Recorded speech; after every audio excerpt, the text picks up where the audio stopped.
Well, good morning. Actually, good 14 minutes after noon here on this April 16th. I think it's Wednesday. So I'm spectating and speculating. I think we're up to 19 here. My wife said 9 the other day. Whenever I told her what the number was, she was like, oh my gosh, it doesn't seem like you've been doing these for that long. I said, I haven't been doing these for that long. I've just been doing them frequently. When something strikes me, I push record on my phone and try to pour out some thinking, try to catch it.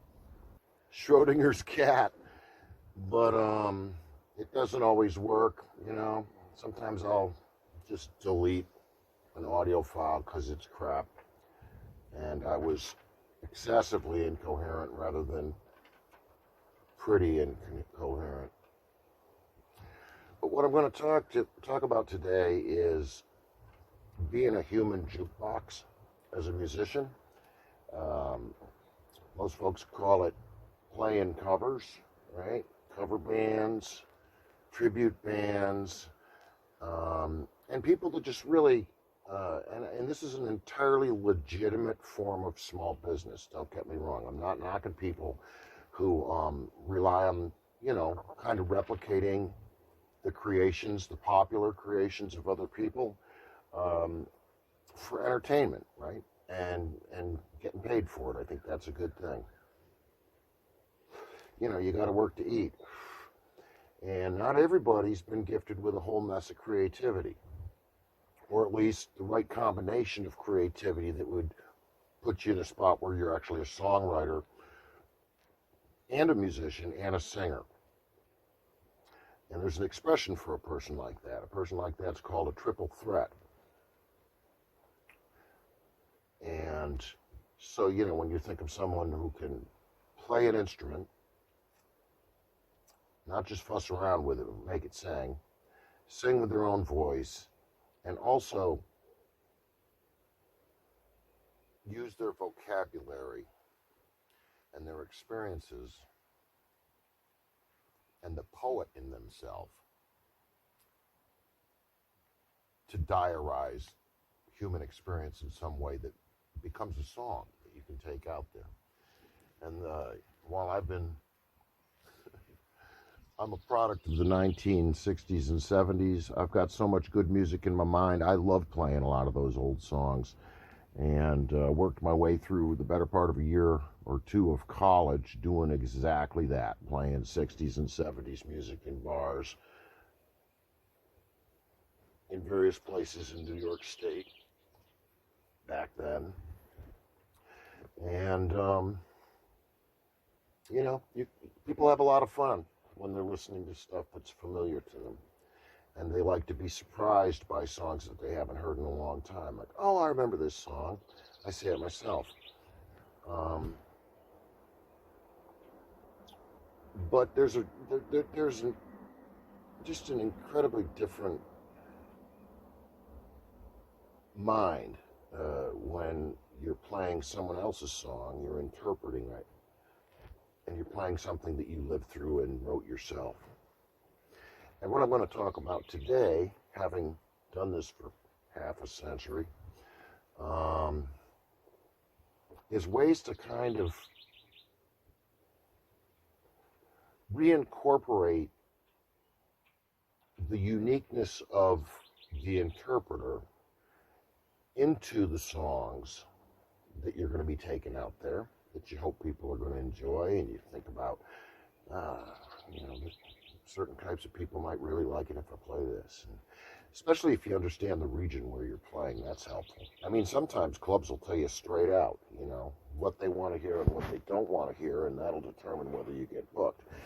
And a friend of mine asked me to participate with him at a gig later this month, a couple weeks out, and I'm getting paid for it.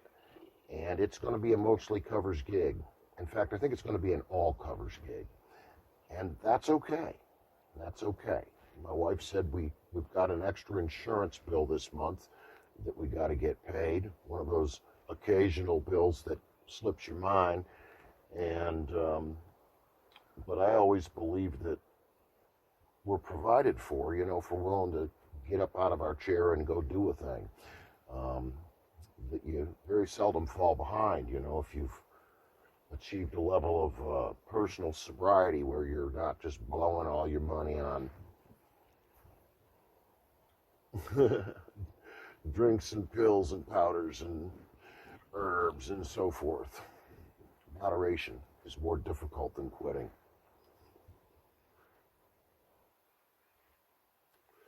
So anyways, this gig's going to help us make ends meet this month, and I took it. It's going to be a late one. It goes from 10 to 1 in the morning, kind of out in a rural part of our county, and that's quite all right. I've played at that spot before. It's fun. They've got a nice little outdoor stage, elevated, got a roof over it in case the sky opens up. There's fans on the stage if it gets too hot. Power outlets everywhere you look, grounded.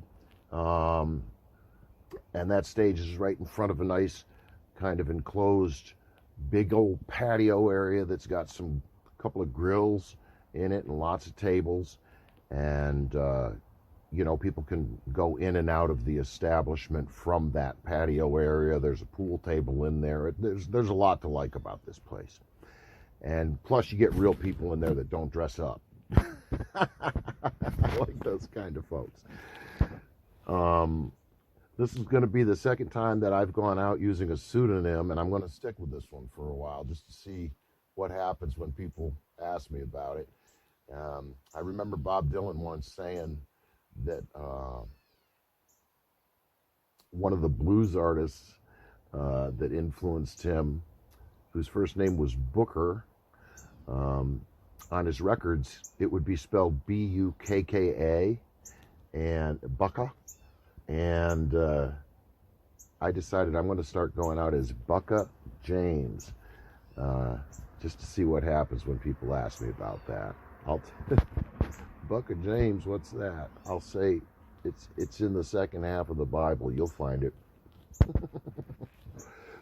But anyways, so there's this gig to prep for, and it's not a big money gig, but it's a nice money gig. And I've already put a bunch of hours into thinking about it and picking up instruments and horsing around with ideas and stuff like that, based upon a huge list of songs that were provided to me in order that I might go through it and, you know, sort of identify the stuff that's most within my wheelhouse. And I've also, and I appreciate this, been given the opportunity to completely rule things out that I have nothing to contribute to. So that's cool. That's a good working relationship with another musician. And the guy I'm playing with is a great guitarist. Actually plays keyboards and other stuff too. He sings real well, and he can get way up into the tenor registers. So we've got, you know, we're pretty, it's very fast for us to throw vocal harmonies together, let me put it that way, that stick, that work. And so we've got two guitars, two voices, two players who not only are capable of, but enjoy improvising. And I'm finding that this man, he seems like a deep listener. He hears subtleties. And that's a great thing. I listen for subtleties. I like segues that you didn't plan, that go from a song you intended to play, but you don't stop at the end of it. You remain in that tonal center for a while, and rather than conclude the song, you know, this is a Grateful Dead kind of thing, right? You explore that space for a while through active listening and eye contact and stuff, and see what you can make of it. And it's real fun. You know, I've been in a bunch of bands where this happens, and everybody, including the band, is delighted when another song emerges out of that middle segue zone. Something that wasn't expected, that somebody was like, oh, I can do this here. And they're going to be able to land right on it. And we'll just take off, all of us, running in unison with this new idea here, you know. It happened last Sunday up in Danville when I was playing with this guy. and he was playing an instrumental of his that's in the key of A minor, or at least to my ears, it remains all around A minor a lot. And it was really fun and really pointillistic and interesting, and I could hear these chordal melodies, double stops moving around inside of it. And I started to hear an F chord that he wasn't playing occurring in that phrase, and I started putting it in there at measured intervals, because what I was trying to do was get it to a place where I could begin to sing All Along the Watchtower over it. And I was trying to kind of infer where it was going gradually, and we landed on it, and it was really, really cool. It was a real enjoyable thing, and I got a good recording of it, and a pretty good audio recording of it in a place that had a lot of folks in it. So that was cool. But anyways, what do the people that go to this venue want? Well, they want Southern rock, they want 80s, they want some country. Specifically, I think they want some Willie Nelson, Waylon Jennings, Merle Haggard, you know, like the outlaw country realm. Seems to be stuff they like out there. And when I played out there a few years ago, people were requesting that stuff. It's always a good idea to have a couple of tunes by those guys in your back pocket if you're going to be going out and being a human jukebox, because some old timer's going to walk up and ask you to play a Merle Haggard song. It happens. And it's great to have one. These folks specified they want to hear some Skinnerd.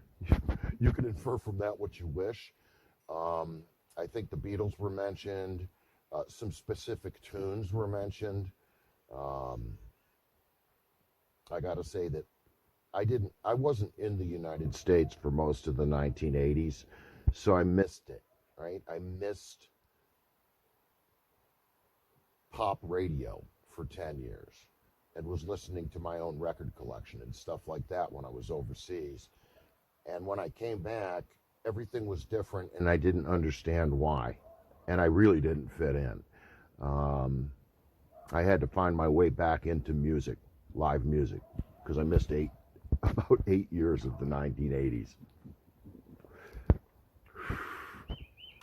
So anyways, so I took a look at this long potential songs we might play list that was provided to me. And I'm listening to my friend say, you know, he's already got some great ideas for ways to segue from one thing to another, from one song to another, things that you wouldn't expect them to connect. And he also does these cool mashups where another song will appear in the midst of the song you're singing, like maybe a verse and a chorus from it, and then it'll return back to the original tune you were playing, and they're in the same key, similar tempos, and it's really cool because it's almost like you're tossing people a donut right there in the middle, you know, and like, did they just do that? And it's gone already, and it's cool. I think that when you provoke people to comment to their friend about what's going on, you've suddenly turned it into an interactive type experience, you know? And so anyways, so I noticed that like one of the tunes that folks want to hear, it seems, is Tennessee Whiskey, and that dovetails pretty good, I think, given that it's a waltz, right? We could probably find a way to incorporate the old nugget, the Tennessee Waltz, into Tennessee Whiskey somehow, either as an intro, an outro, or an insertion, right? The original instrumental into All Along the Watchtower, I think we'd be wise to do something like that again. And I was thinking it might be interesting to come out of Watchtower and find a way over to Knocking on Heaven's Door, because thematically both songs are kind of scriptural and eschatological too. Thematically they work together. There's a song that I've played for a couple of years that was on the list. Levon Helm, I believe, was the first person to actually take it into a studio and flesh it out. I know that Band of Heathens have done a really good version of this song, Hurricane, and I love that song, and it's in A minor. And there's this other song that Brad Paisley has brought back into the public consciousness called Never Leave Harlan Alive, about a coal town. And those two songs might work well together in some way. So I've been thinking about that. My buddy has this cool mashup of the Pink Floyd tune Goodbye Blue Sky and the Def Leppard tune Hysteria, which are remarkably well, they integrate well together. If you take sort of the central guitar, acoustic guitar riff from both songs and play them simultaneously, it's lovely. And so that's really cool. If people want to hear some Merle Haggard, why not do Working Man Blues and segue right over into the Mercury Blues, which is an old blues, jump blues type song. It really skips along about a car, and that would be cool. You could really get a Rockabilly Jones out for a while with those two songs and that kind of a tempo. We were going to play Sweet Home Alabama at some point, as well as Sweet Emotion by Aerosmith, and it seems to me that some sort of a unnatural union could occur between those two songs. I really love the, sort of the central opening groove of Sweet Emotion. It's great with that, the pedaling bass and stuff, and the squawk box, which I can use a Qtron envelope follower that I have and get a similar sound with some fuzz. So that's a possibility. It seems to me that One Way Out, the Allman Brothers song, which, the riff, that riff could overlay J.J. Cale's Call Me the Breeze and turn into a very interesting texture. And I was fooling around yesterday with the kind of like the signature riff from the Grateful Dead song Althea off their Go to Heaven album, and it fits right over the top of that real well.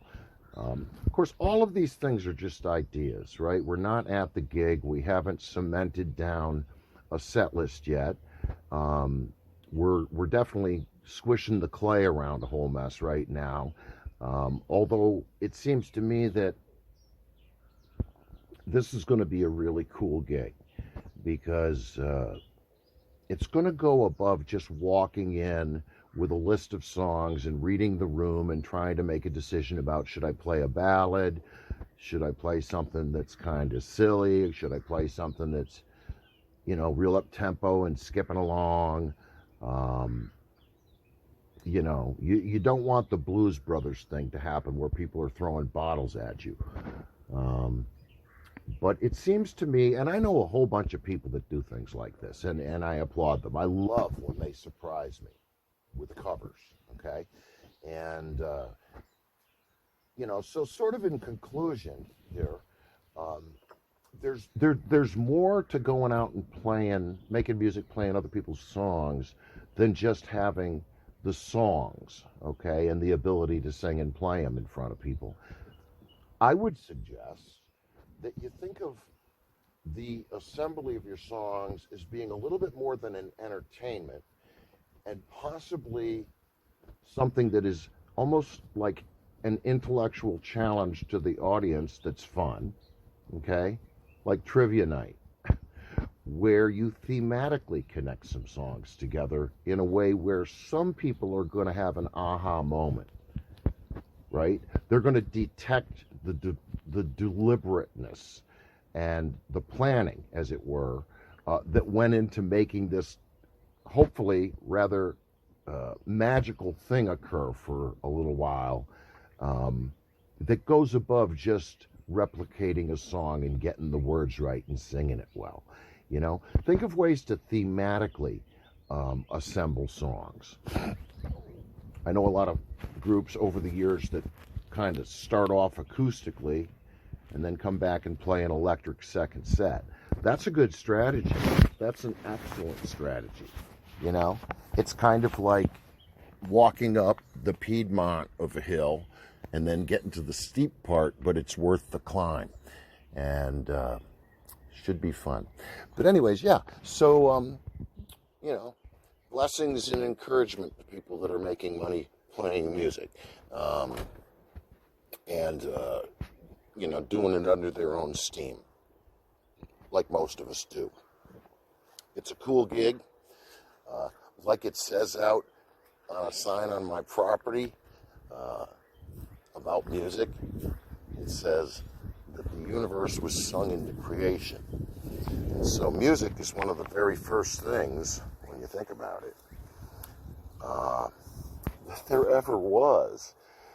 And it sure is an enjoyment to be doing that here, you know, kind of in the last chapters of my life, and be able to look back and say, gosh, I've been doing this for a long time. It sure does feel like why I'm here. Wonder what I'll be doing